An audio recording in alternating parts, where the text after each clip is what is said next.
Welcome back to TinyBlueGames. My name's of course Csaw or Chris, and today we're talking about Albion Online in 2020. Now, today we are doing a first impressions video, and it is from the perspective of someone who's never played Albion before, so it's going to really give you a good view of what it is like to dive into the game in 2020 if you've never experienced it before.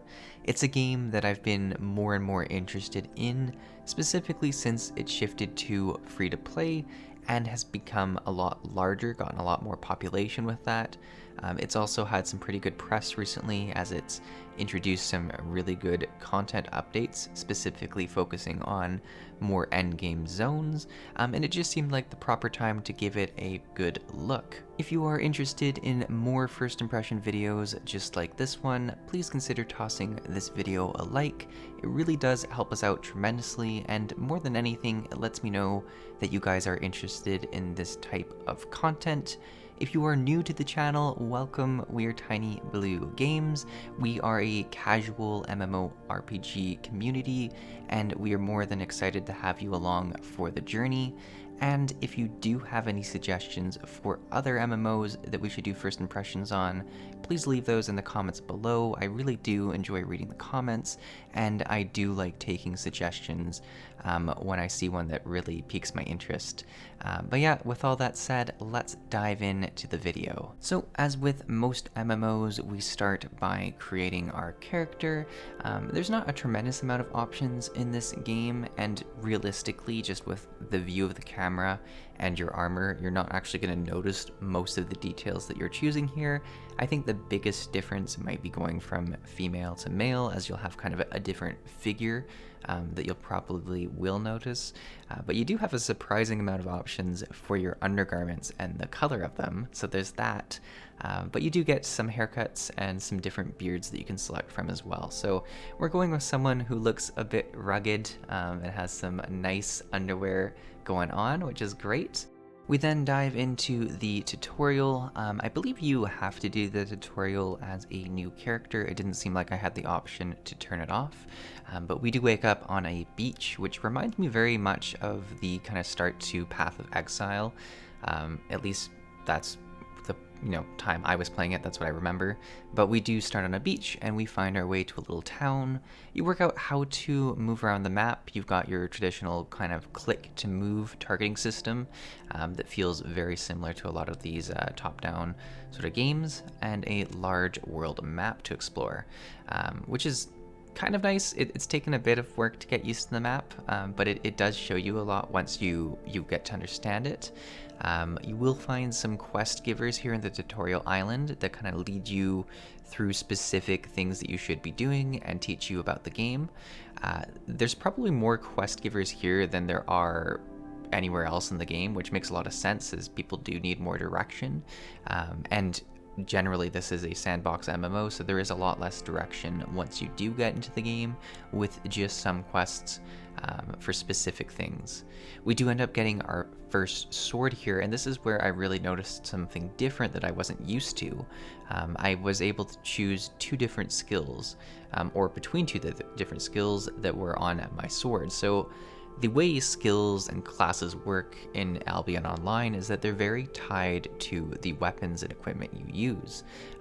This specific situation, I'm able to choose kind of between more of a single target attack or a cleave attack on my one-handed sword.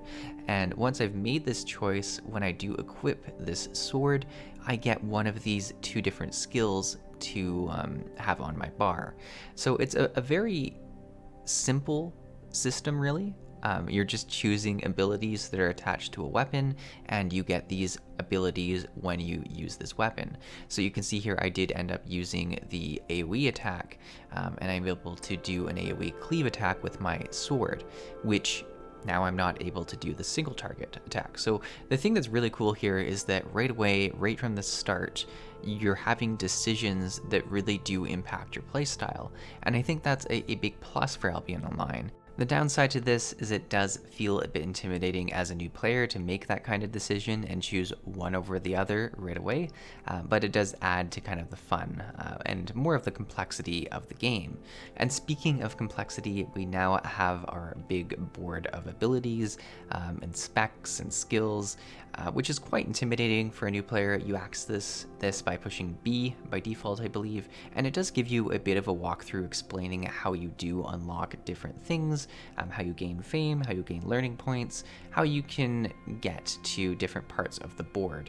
And typically speaking, you're trying to work your way out from the center, with the specs being on the very edges of the board. To the left side, typically you're going to have more of the actual weapons and sort of classes you're going to play, and then on the right you have a lot more to do with crafting and the ability to craft higher level items and stuff like that. So it does unlock a lot of different things, and you could spend quite a while just researching what you want to do, and I think that's a very good place to start, is just sort of reading through it and see what kind of weapons you want to get experience with, what kind of weapons you want to unlock in the future, and how you want to ultimately play. So we go back to the tutorial here, and the tutorial really teaches us a couple main things. It teaches us how to gather. We do get a mount, as you can see here, which is kind of nice. I always think it's really good when a game does give you a basic mount right off the start. And there's a few things with the mount. You can see here that we got off it and the mount is staying up and is ready for us to jump right back on. When we do get out of this kind of circle that's around the mount, it will go away. And I think the big thing here is that if you were out in the wilderness and not safe on a tutorial island, as soon as the mount disappears, that's probably when you're going to get ganked. There's probably people watching you from like the corner of your screen, and as soon as this moment right here happens, that's when you're in trouble. So it's kind of a cool system that way. The mounts also go faster the longer you're riding on them to a point. But yeah, so that's kind of the cool thing. We do explore a couple different biomes, and we learn that certain resources are only available in specific biomes, which makes a lot of sense as well. And that kind of comes to the end of this tutorial, where you do end up choosing where you want to start. There's quite a few different starting towns you can go to, which is kind of cool, and it gives you a list of the biomes and different gathering resources that are going to be there, which is particularly important as you can craft the specific gear your playstyle is going to be interested in based on which biome you're in. So it does have a fair bit of impact, not to say you couldn't travel somewhere else if you didn't enjoy where you started. So when you do arrive at your starting zone, there are a couple of quests that are still waiting there for you. Typically there's one that's really focused on hunting monsters, and it'll kind of show you where to go and hunt things, how to get some fame from doing that, how to level up that way. And then the other path kind of leads you through the town and is more focused on gathering and crafting. So it kind of gives you the two branches of how you're going to progress, and it holds your hand for a little tiny bit, and then it's like, go ahead and explore it on your own once you've kind of got an idea of how to do that. So it's kind of scary for people like me who are used to more theme park MMOs that have quest after quest after quest, and you kind of know exactly where you're supposed to be going. But on the same page, it's also kind of nice to have the freedom to do whatever you feel like doing to progress. Maybe you try both out and you're like, wow, this one thing is really for me, and I'm gonna just continue doing this. I don't really like that other one, and because you're not forced to do it, you don't really have to focus on it. Now, to be fair, if you're well-rounded, you're gonna have more access to every part of the game, which I think is a big advantage. For instance, if you're someone who purely focuses on combat and you don't work on crafting anything yourself, you might run into an issue where you're just grinding to get silver to buy stuff off the auction house, and you kind of have to pay those premiums to the people who are crafting, which is fair. You could go the opposite way though and be someone who is all about creating your empire and doesn't have the ability to dive into some of those more hardcore pieces of content to get some of the resources yourself. So it is kind of a double-edged blade that way, but it's a nice balancing activity where you have to sort of put some time into both of them, or have a friend that's focused on one while you're focused on the other, which could be cool as well. I was personally more interested in the actual hunting and combat side of things. I really enjoyed the combat and how it felt in this game. You're going to see me mostly build for kind of an archer with a bow as my primary spec, though later on in the video I do swap between the two different specs to kind of give them a try as well. I think realistically the smartest thing to do would be to try a bunch of different things early on and then find something that you really like and then just focus on that. I came into the game really wanting to do an archer and try that, so I've really been focused on that primarily, but it's probably better to focus it the other way. So once you've done the quests, you can go and grind some mobs, but there are other ways you can gain experience as well. The big one that you'll kind of stumble across probably even while doing the quests is these kind of rift looking things that you go into, and they're kind of randomized mini dungeons that are public. So you can find people in there. Typically, you're going to be starting in a pretty safe place where you're only going to be finding friends in there, which can still be irritating because you can go into one of these and it's pretty much all cleared and there's no reward, but you still have to walk to the end of them, which I think is kind of a shame. I think it would be best if it did close off, you know, if the reward was taken or if the final boss was like in combat or something like that, because there is some unfortunate situations where you're going to spend some time just walking through something for no reward. But I mean, that's kind of what exploring is anyways. Though there are some nice options too, where you come in and you find some random player and you guys party up and you end up completing it together and you make some relationships that way too, which is also really nice. So once you've done a bit of leveling, you're going to want to look for a main city, which is usually pretty close to where you start in this new continent. The main city is going to have a lot of people. Like, I was actually blown away by how many people there were in the city. And that being said, like, the whole time I was playing, and granted it was on a weekend, so there's going to be more people, there was a lot of people playing this game.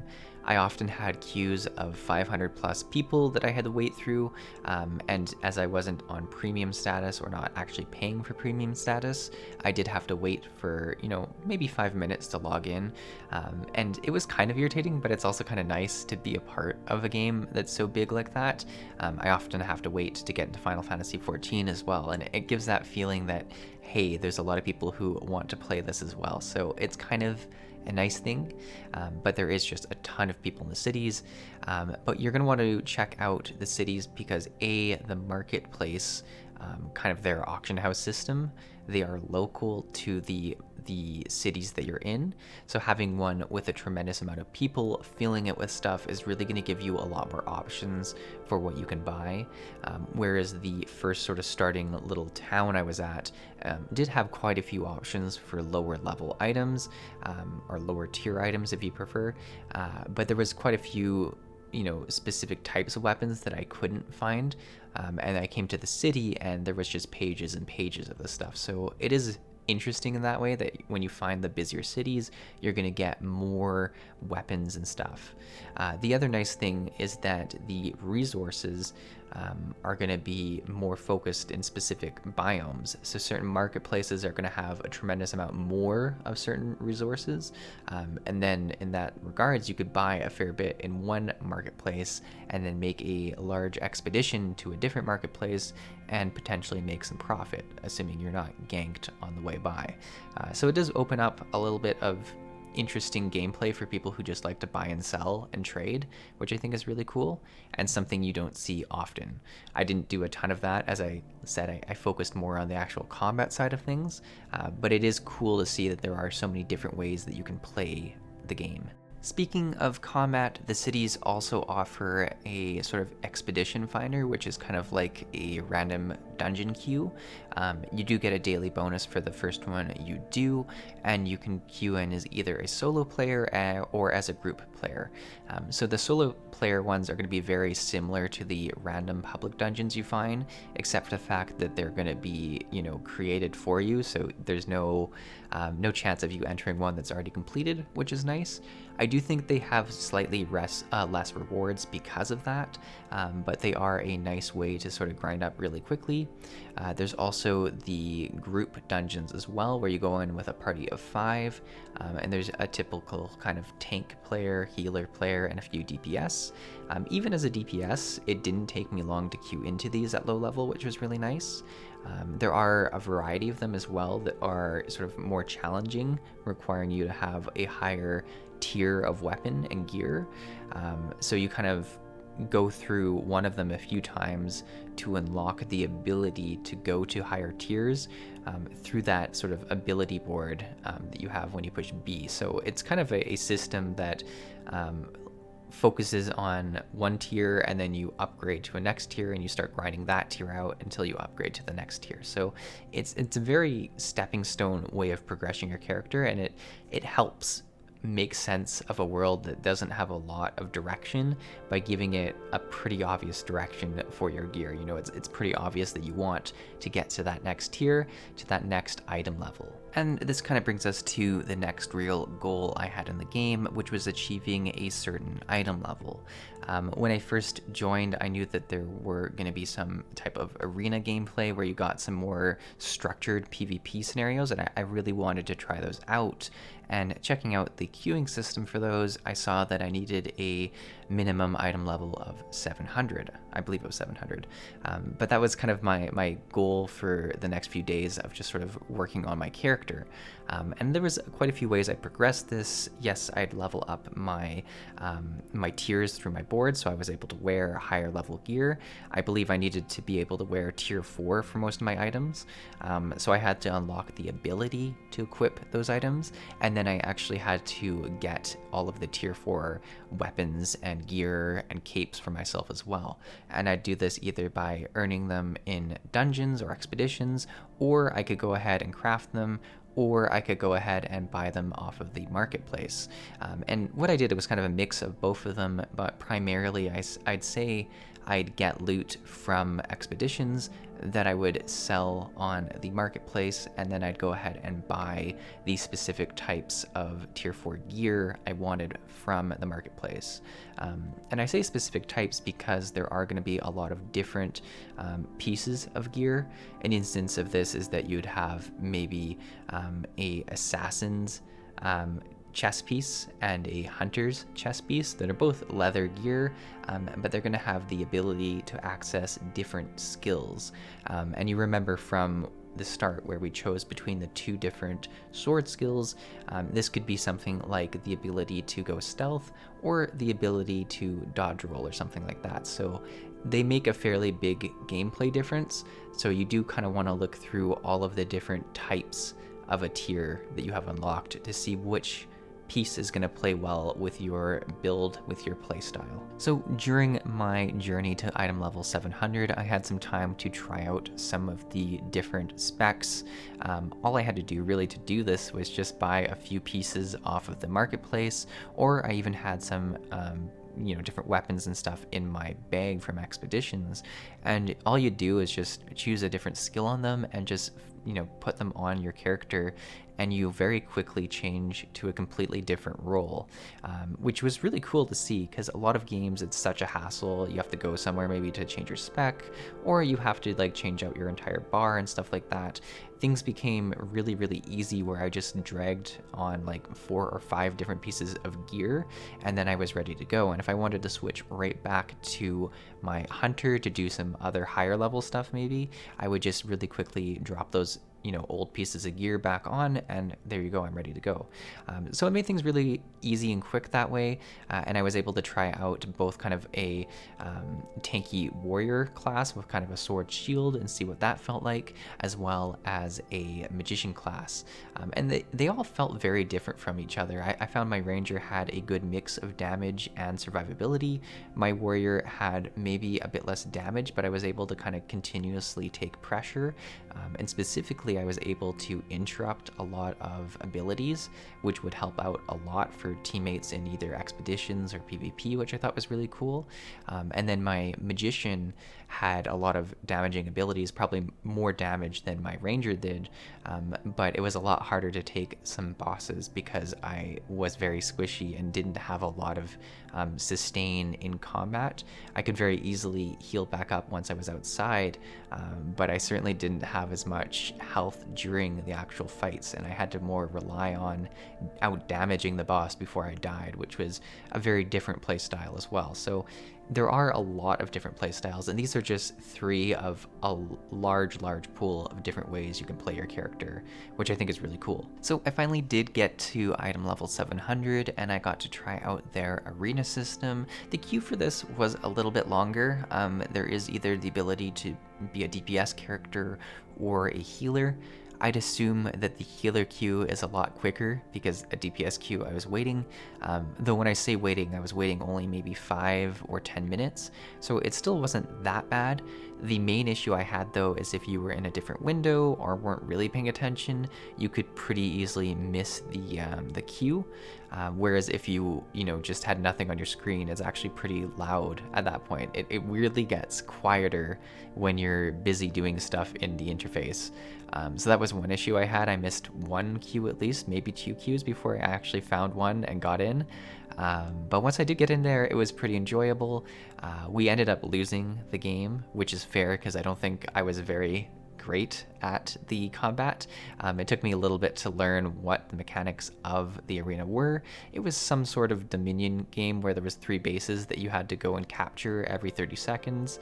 And I also believe that kills reduced your score as well. So there was a few different ways that you could do well, but it was a good back and forth in this game specifically that I'm showing you. There's been some other games I've played since then where I've either dominated or I've been pinned kind of at my spawn area getting dominated. The big difference being if your team has some good damage or if your team has some good heals, and really is able to stick together and sort of execute specific characters. If everyone's able to target the healer, you're probably going to do a lot better than people just shooting shots at the tank, and I'm sure I'm just to blame as anyone else. But it was a lot of fun that way. The rewards for it are pretty good as well. You have a few daily rewards, and then there is also a vendor that sells specific cosmetic gear for a currency that you get from the arenas as well. So there's quite a rewarding system for playing these as well, which I do appreciate. So that's really where I got to during my first impressions playthrough of Albion Online. Obviously, this is just the tip of the iceberg when it comes to the types of content you can play in this game. Specifically, there are at least 3 main ways you could progress your character from here. You could focus more on PvE content and focus on getting those higher tiers of gear to do higher tiers of expeditions and really finding a good group of players to go and run those with. You could focus on open world PvP. That's one of the biggest sources of endgame content for Albion Online, either as a group, as a guild, or as a sole sort of lone ranger causing mischief. There's a lot of different ways you can explore the lands and get rewards and kill people and steal their stuff, or probably in my case die and lose all your items, but there's a lot of back and forth there that you could experience. And then finally, you could also become a master crafter and focus on carving out your own empire in the Albion economy, which would be a really fun journey for people as well. I think that's one of my favorite parts of Albion Online, is that there are so many different ways to play your character, and it doesn't feel like the game's necessarily forcing you down any specific path. I think you could choose any of these paths, or one that I haven't even mentioned, and you would have plenty of hours of gameplay to really focus on becoming the best. And even then, I don't know when you would say, hey, I've reached the goal. It's not like a traditional MMO where you hit maybe the highest level, the highest item cap or something like that, and you have to wait for more content to come in. Each time you join the game, there's going to be something new happening and something new for you to jump on, which I think is really exciting. But yeah, guys, hopefully you enjoyed this video. If you are someone who has played Albion Online or checked it out before, far, please share your thoughts on the game in the comments below. And if you're someone who hasn't checked it out, are you going to check it out now? I'd love to hear that in the comments below. But thanks for watching. I will see you in the next video.